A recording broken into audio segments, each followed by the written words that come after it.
প্রিয় দর্শক, যারা ফিলাপি বাচ্চা সহ গাভী নিতে চান ইনশাল্লাহ যোগাযোগ করতে পারেন ব্যাপকভাবে। আজকে 4টি ফিলাপি বাচ্চা সহ এবং 4টি গাভী আছে। যদি কোনো দর্শক নিতে চান অবশ্যই যোগাযোগ করতে পারেন। 4টি গাভীর সঙ্গে 4টি ফিলাপি বাচ্চা এবং 4টি বাচ্চাই ষাঁড় বাচ্চা। 4টা বাচ্চায় ষাঁড় এবং সাথে আছে আর একটা বাহামা বাচ্চা।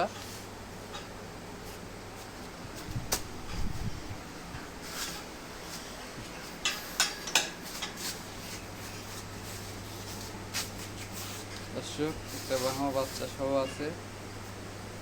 যদি কেউ শুধু বাচ্চা নিতে চান অবশ্যই নিতে পারবেন। বাহামা বাচ্চা, বয়স হবে 4 থেকে 4.5 মাস বয়স। তাহলে কোথায় যাবেন? যাবো যে রবুল ভাই সাউন্ড আছে, তারপরে